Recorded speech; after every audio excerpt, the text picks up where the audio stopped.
Welcome back to Unbiased, your favorite source of unbiased news and legal analysis. Welcome back to Unbiased Politics. Today is Thursday, February 10th. Let's talk about some news. The theme of today's episode is really administration changes and the lawsuits that have followed. I realized in writing out all of these stories that was just the general theme. You will see as we go, most of the stories today are about changes, modifications, memos, etc. that the Trump administration has recently issued, and then the lawsuits that have been filed in response to those things. So without further ado, let's get into today's stories, starting with this update to the federal buyout offer. And more so, it's really just a heads up because a judge is supposed to be issuing a ruling today.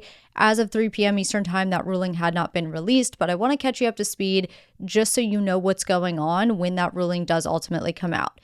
About 2 weeks ago, I told you that the Office of Management and Budget had sent out this email to roughly 2 million federal employees titled Fork in the Road, and it essentially offered them full pay and benefits through September if they accepted this deferred resignation by February 6th. Well, then this past Thursday in the Quick Hitters segment, I quickly mentioned that a judge had pushed that February 6th deadline to today so he could consider what's called a temporary restraining order in the meantime. And like I said, today the judge is supposed to decide whether that temporary restraining order is issued. And if it is, it would essentially block the administration from terminating the employment of the individuals that have accepted the offer. But if the temporary restraining order is not issued, then the administration can carry on with its plan and terminate the employment of those individuals that have accepted the offer. So all of this stems from one, that fork in the road offer, and two, a subsequent lawsuit that was filed by the American Federation of Government Employees and several other unions. In that lawsuit, they asked the judge to block the February 6th deadline, and instead of this fork in the road offer, they wanted the judge to order the government to put forth what they call a lawful policy rather than what they call this arbitrary short-fused ultimatum, which goes beyond the scope of the president's authority, lacks congressionally appropriated funding, and doesn't offer the employees reassurance that the president would actually follow through with the offer if something were to happen to government funding in March. So to break those arguments down just a little bit, we're not going to spend too much time here, but I do want to break those down just a little bit. The arbitrary argument goes back to what's called the Administrative Procedure Act, which, among other things, says that the federal agencies can't take actions or can't create rules that are arbitrary and capricious or lack sound and justified reasoning and backing. And this is the law that usually all agency actions are challenged under, regardless of who's in office. You'll hear me talk about it in many other stories today. The congressional funding argument stems from this idea that the executive branch doesn't have the authority to promise payments without explicit congressional authority because certain laws prohibit financial commitments without allocated funds from Congress. And then finally, the argument that the president may not follow through on the offer ties back to the fact that current funding deadlines are approaching on March 14th, which means that if certain agencies have to shut down until more funding is appropriated by Congress, there's no guarantee that their salaries will be funded during this time if they do accept this deferred resignation offer. So ultimately, the judge, like I said, put the fork in the road offer on hold until today so that he could review these arguments more in the interim. And today he is supposed to decide whether to issue that temporary restraining order, which would stay in effect until both parties appear before the court for actual oral arguments. And at that point, the judge would make a final decision on the matter. That could take weeks. It could even take months. So now at least you know, once that decision comes out, you know where this case stands, you know what, we're kind of expecting. And therefore, if I don't publish an episode for the next 2 days, which I won't, you won't hear from me again until Thursday, at least you'll understand the gist of what's going on. Moving on to another federal agency update from the weekend. Remember when we talked about DOGE's access to Treasury Department payment systems? And then on Thursday, I told you that a judge had signed off on an agreement between the Trump administration and federal labor union employees, which said that 2 Treasury Department employees who are affiliated with DOGE could retain access to Treasury Department payment systems, but that they couldn't share any sensitive information with anyone outside of the department. Well, then on Saturday, a judge in a separate lawsuit went a step further and blocked even those 2 Treasury Department employees from accessing the Treasury Department payment system. So I want to talk about what this new ruling means and also highlight the fact that there are multiple lawsuits against DOGE challenging DOGE's access to these Treasury Department payment systems, and that each of these 2 updates that we've talked about in the last week or so, including the one we're going to talk about today, are out of 2 different courts, yet they both still have binding effect. So one lawsuit was filed by 3 federal employees unions against the Trump administration to prevent the Treasury Department from sharing confidential information with DOGE. That's the lawsuit where we saw the agreement signed by the judge last week. And again, under the terms of that agreement, 2 Treasury Department employees who are both affiliated with DOGE were allowed to retain read-only access to the Treasury Department payment systems, but could not share that information with anyone outside the department. The other lawsuit was filed by New York Attorney General Letitia James and 18 other Democratic state attorneys general. That lawsuit was filed against President Trump, DOGE, the Treasury Department, and the Treasury Secretary, and it alleges that DOGE's access to Treasury Department payment systems is both unconstitutional and unlawful. That is the case in which we just got the ruling over the weekend, which says DOGE cannot access Treasury Department payment systems at all, even the 2 Treasury Department employees that were previously allowed to retain read-only access, and that any information downloaded off the system since January 20th, Inauguration Day, has to be destroyed.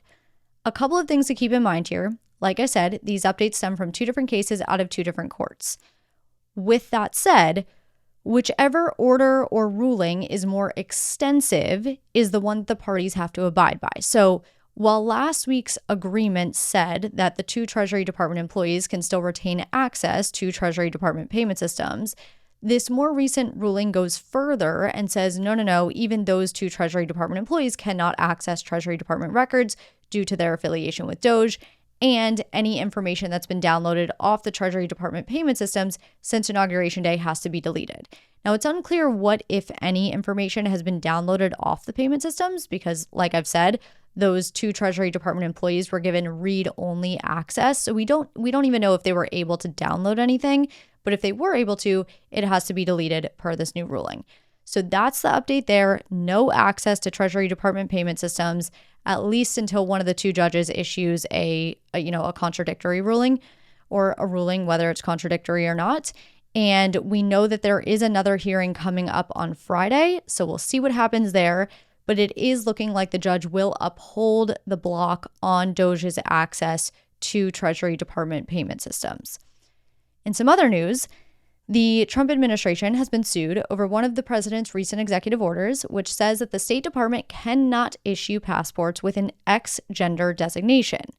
As we know, the president recently signed various executive orders regarding gender identity and sexual orientation, and one of those orders, titled Defending Women from Gender Ideology Extremism and Restoring Biological Truth to the Federal Government, says that the government is to recognize 2 sexes, male and female, and that the government is to use the word sex rather than gender for government purposes. Among the various directives laid out in the order, one of those directives was for the State Department, which said that the State Department had to assign either a male or female sex designation on an individual's passport, and that the designation has to be consistent with that person's biological sex. And additionally, the State Department could not use the X designation as the department had previously allowed. So in 2021, the State Department began allowing passport applicants to self-identify as either male or female without needing medical certification or any sort of additional documentation. And shortly thereafter, the State Department began issuing X gender markers for intersex or non-binary applicants. Trump's new order, though, does away with both of those changes. So the new lawsuit filed by 7 individuals says that the passport policy is unlawful and unconstitutional. It discriminates against individuals based on their sex and, as to some, their transgender status. It is motivated by impermissible animus. It cannot be justified under any level of judicial scrutiny, and it wrongly seeks to erase the reality that transgender, intersex, and non-binary people exist today as they always have. And in saying this, the plaintiffs allege that the rule, this new passport policy, violates the First and Fifth Amendments of the Constitution, as well as the Administrative Procedure Act, which is that law we just talked about that basically tells the government how it can create new rules. So to dive a little deeper, the lawsuit says that the passport policy violates the First Amendment because the First Amendment says that the government cannot require a person to convey a message with which they disagree. But according to the plaintiffs, the passport policy forces transgender people and people who do not identify as either male or female to either forego having a passport or express the government's message, which is a message they strongly disagree with. The Fifth Amendment claim stems from the Equal Protection Clause of the Fifth Amendment, as well as the right to travel and the right to privacy. When it comes to the Equal Protection Clause, the plaintiffs say that they are being treated differently than everyone else based on their sex and transgender status. The right to travel argument stems from the fact that these people may identify with a sex that is different than what's on their passport due to this new rule, and therefore the authenticity of their passports may be questioned in other countries, or worse, their passports may be confiscated, or they may face arrest and imprisonment in countries where it is illegal to be transgender. And because of this, this rule violates their right to travel and to move freely. The right to privacy issue stems from the idea that the plaintiffs have a right to maintain intimate information as private, and that requiring transgender, non-binary, and intersex people to be identified as either male or female when that's not the sex that they live as and express themselves as reveals private, intimate, and sensitive information about them to others without their consent. And then finally, the argument that the new passport policy violates the APA, or the Administrative Procedure Act, originates from the idea that federal rules cannot go against the Constitution. They cannot be arbitrary or arbitrary and capricious, otherwise, unfounded, and that they have to provide a 60-day notice and public comment period before they actually take effect. In other words, the plaintiffs say that because this new rule violates the Constitution, because there's no real basis for it, and because the government didn't provide that 60-day notice and comment period before putting the rule into effect, the rule must be struck down. So from here, the Trump administration will have to file a response with their own arguments as to why the rule should be upheld, and we'll likely see this move up through the courts over the next few months and potentially make its way to the Supreme Court. But let's take our first break here. When we come back, we still have a lot more to get to. Welcome back. Moving on to yet another administration announcement and subsequent lawsuit. The NIH, or National Institutes of Health, announced over the weekend a reduction in funding for what is called indirect funding. And today, 22 states filed a lawsuit against the administration. So I want to talk quickly about what the funding cut means, because a lot of people have concerns about these funding cuts, specifically when it comes to health and research related issues. But I also want to then get into why this lawsuit was filed by the 22 states and what they allege. Quick reminder, the NIH is a federal agency within the Department of Health and Human Services. It serves as the country's medical research agency. In it, there are 27 institutes and centers, and each focus on a specific area of medical research. As examples, the National Cancer Institute is one of the 27. The National Eye Institute is another. The National Institute on Aging is another one. Each of these institutes receives a separate appropriation from Congress, and a good chunk of the money they receive goes to what's called intramural research, which is research within the NIH. But actually, about 80 to 85% of the NIH budget supports extramural research, which is research conducted outside the NIH. To put numbers into perspective, in fiscal year 2023, the NIH issued $34.9 billion through just under 60,000 grant awards, which supported research at roughly 2,700 universities, hospitals, small businesses, and organizations. So what happens is these universities, hospitals, small businesses, and organizations will apply for grants for particular research through one of the 27 institutes that relates most closely to their research topic. And from there, the director of each institute will decide which grants that particular institute will fund.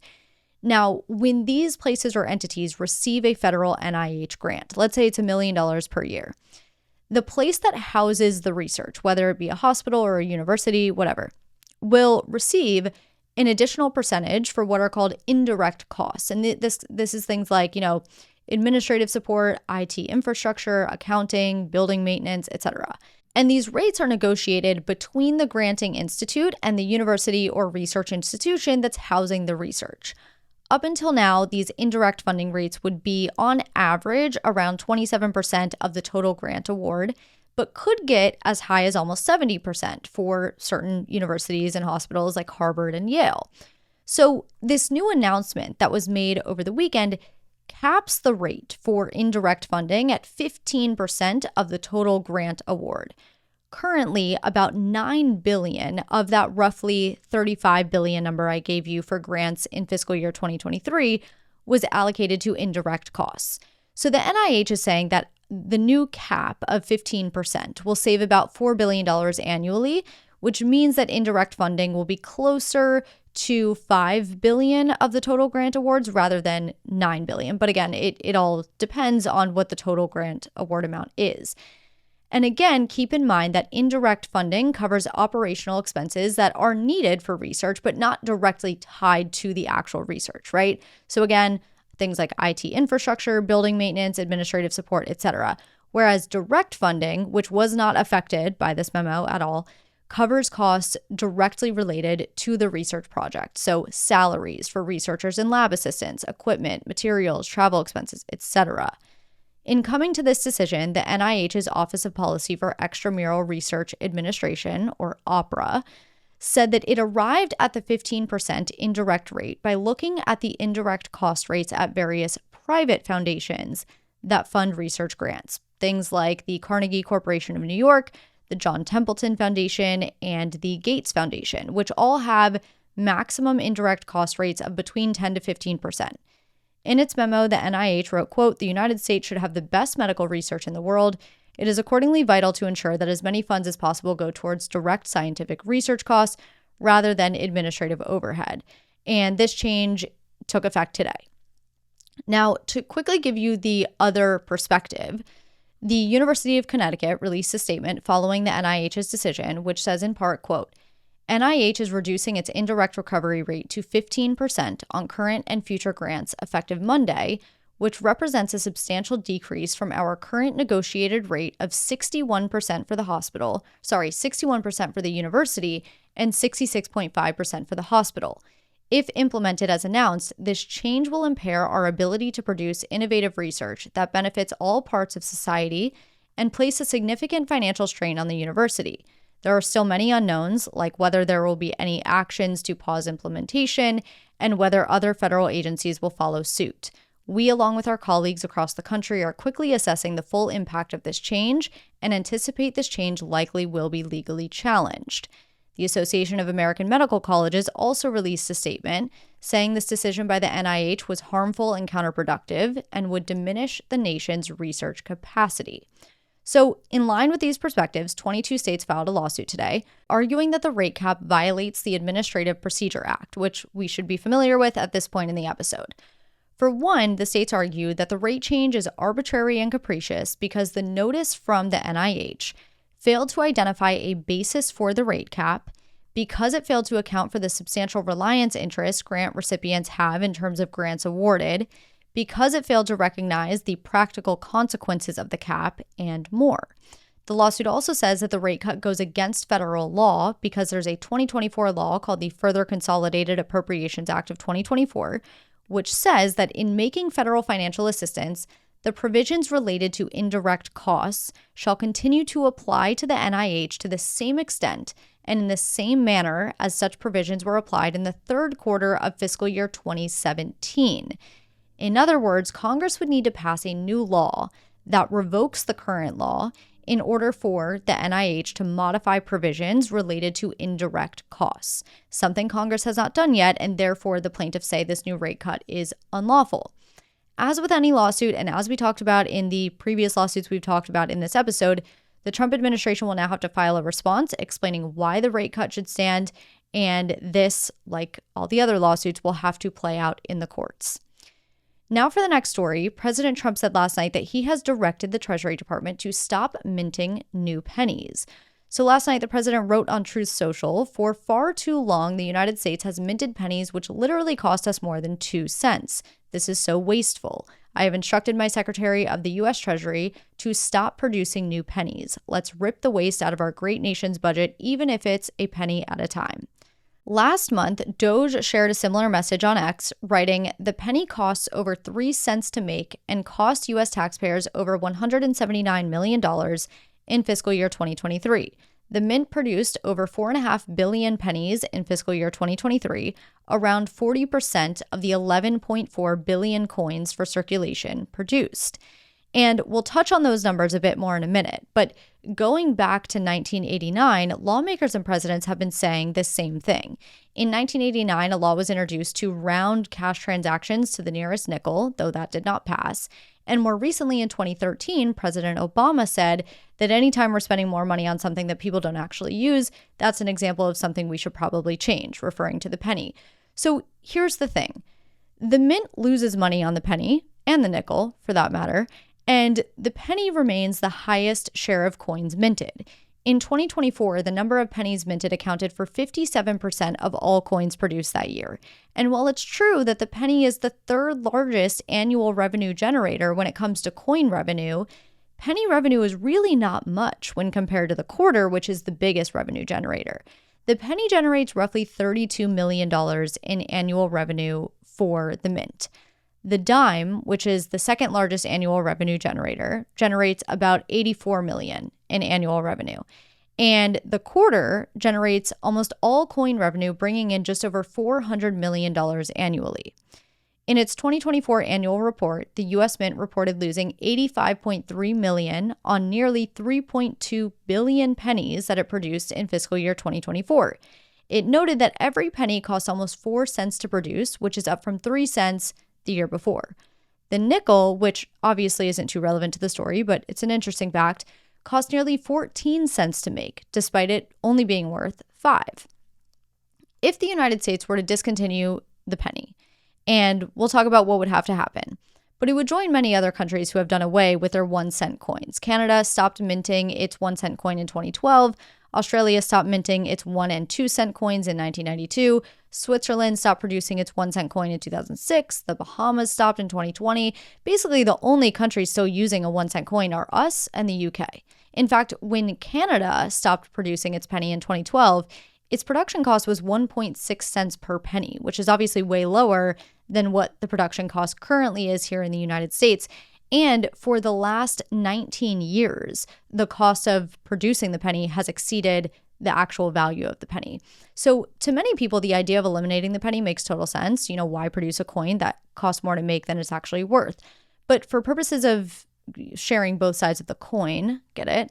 If you're watching on YouTube, you saw the wink that I just threw in there. But basically, the arguments for keeping the penny stem really from charitable concerns. Charities often rely on people giving their spare change for a cause.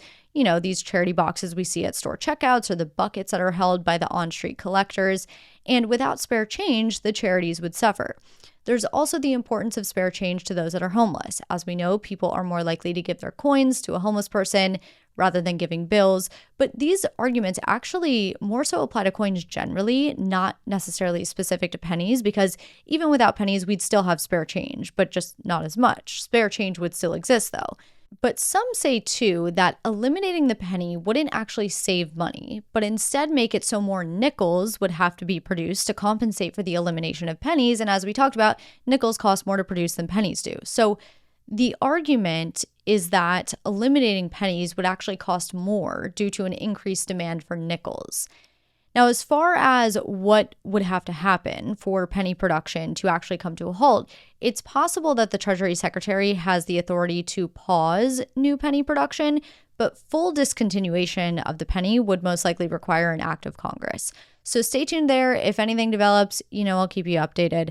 But for now, let's take our second and final break of the episode, and I'll be right back to discuss a few new executive orders and some quick hitters. Welcome back. In some other Treasury Department news, Department of Homeland Security Secretary Kristi Noem has asked the Treasury Secretary, Scott Bessent, to deputize law enforcement workers from the IRS, including IRS criminal investigators, to assist in immigration enforcement. In a memo, Noem requested Bessent provide IRS criminal investigators who typically help investigate things like financial flows involving human trafficking networks, investigate criminal tax evasion, investigate businesses that employ illegal immigrants, and more, to now help arrest, detain, and transport individuals. The memo to the Treasury Secretary follows an earlier similar memo to the DOJ, which granted immigration enforcement authority to agencies within the DOJ, like the DEA, the ATF, and the U.S. Marshals Service. So the IRS Criminal Investigation Division has about 2,300 special agents, and that's according to the most recent annual report. This is up about 10% from 2022, when Congress expanded the IRS and gave it more resources, a move that Republicans opposed at the time of passage. Now, IRS criminal investigators are actual law enforcement officers. They're different than the IRS, revenue agents and revenue officers, which we typically think of when we think of the IRS. IRS criminal investigators can actually make arrests and carry firearms just like other federal agents. And this is because they're, investigating crimes like criminal tax evasion, and they often work very closely with the FBI. But you might be wondering, how do federal agents just obtain immigration enforcement authority? Well, under federal law, the DHS, Department of Homeland Security, can enter into agreements with state, local, and federal law enforcement agencies, which deputize selected officers to perform certain functions of federal immigration agents. As of December 2024, ICE, which is an immigration enforcement agency within the DHS, had agreements with 135 state or local law enforcement agencies across 21 states for those law enforcement agencies to act as immigration enforcement agencies. Since Trump took office last month, the DHS has expanded the Immigration Enforcement Authority to federal agencies as well, like the DOJ and now the Treasury. Notably, though, the recent memo to the Treasury Secretary did not actually deputize the specific IRS agents, as the administration has done with other federal agents, but instead left the deputizing task for the Treasury Secretary, which means that the Treasury Secretary will determine which agents will inherit this immigration enforcement authority and then provide that authority accordingly. Okay, now let's talk about a few recent executive orders that many of you have had questions about. The first is titled Protecting Second Amendment Rights, and the second is titled Eradicating Anti-Christian Bias. We'll start with the Second Amendment Rights Order, and then we'll talk about the Anti-Christian Bias Order. Remember, and I can't say this enough, an executive order consists of directives for officials, agencies, and departments within the executive branch. It's not a law in the sense that it's binding on citizens. As we've talked about, each executive order comes with a purpose and then a directive or directives for the federal government to carry out that purpose. In this case, the purpose of the Protecting Second Amendment Rights Order is to protect Second Amendment rights and ensure that the right to keep and bear arms is not infringed. To carry out that purpose, the order directs the Attorney General to review all orders, regulations, guidance, plans, international agreements, and any other actions of executive departments and agencies to determine whether they infringe upon the Second Amendment. And then, once that review is done, present a plan to the president to protect the Second Amendment rights of Americans. To give you some more specific things, though, that the Attorney General is to review, these things include all presidential and agency actions from January 2021 through January 2025, so, the time that President Biden was in office, reports and related documents issued by the White House Office of Gun Violence Prevention, agencies' classifications of firearms and ammunition, the processing of applicants to make, manufacture, transfer, or export arms, and more. So once that review is done, once all of these things are looked at and the findings are presented to the president the administration will likely work to undo the regulations and rules that it finds to violate the Second Amendment. And we will likely see lots of lawsuits stem from that, but only time will tell. This is just what we know from the order as of now and what the order directs the Attorney General to do. The second executive order, which was signed on the same day as the one we just talked about, is the Eradicating Anti-Christian Bias Order. Again, the order presents a purpose and then directives. So the purpose of the order is to protect the religious freedoms of Americans and end the anti-Christian weaponization of the government. And we'll get into the directives in a second, but this order actually came with a bit more context than the Second Amendment order, so I do want to take a second to explain the rationale a bit more. In writing the order, President Trump cited to a few instances by the Biden DOJ, which he calls anti-Christian weaponization of government. The first example that was given in this order is this: there were a few individuals who were arrested and charged for protesting outside of abortion clinics. Now, these people were charged under what's called the FACE Act, or the Freedom of Access to Clinic Entrances Act. And what this law does is it prohibits threats of force, obstruction, and property damage intended to interfere with reproductive healthcare services. And despite the intended effect of this law being to protect abortion clinics, this law can actually apply not only to abortion clinics, but also pro-life pregnancy resource centers as well. And that's because the law simply says wherever reproductive healthcare services are provided, you cannot threaten force, obstruction, or property damage. So while Biden was president, multiple people faced charges for participating in a blockade outside a Tennessee abortion clinic as well as in D.C. And Trump says that these arrests were politically motivated, and he has since pardoned these individuals. So that was the first example cited to in this executive order. The order also claims that religious freedom on college campuses were targeted by the Biden Department of Education, that the Equal Employment Opportunity Commission aimed to force Christians into affirming radical transgender ideology, and that the Department of Health and Human Services tried to force Christians out of the foster care system if they did not conform to certain ideas of gender and sexuality. And this references a September 2023 HHS proposed rule that it was never finalized, but it would have required child protective agencies to place LGBTQ children in homes that were free from harm and hostility based on their identity. And there's a lot of other instances of what Trump refers to as anti-Christian bias from the Biden administration, but I'm just, covering a few to give you the general gist, because like I said, this is context that we didn't get in the Second Amendment order. The Second Amendment order was relatively short. This one's a little longer. There's a bit more of a rationale, so I'm just trying to give you the general gist. Now, as far as the directives go, President Trump says to carry out the order's purpose of eradicating anti-Christian bias, he is establishing a task force within the DOJ, which is to be chaired by the Attorney General and made up of other cabinet members and appointed officials. And that task force will have to evaluate agencies and identify and revoke any policies and practices that they deem to be anti-Christian. This task force is also directed to create reports of their findings within 120 days, and in 2 years, the task force will dissolve unless extended by the president, and at that time, the task force will submit a final report of its findings. The ultimate goal is to do away with any policies and practices that the task force finds to be anti-Christian. Now, a lot of people have written into me with questions specifically about the separation of church and state and how that might come into play here.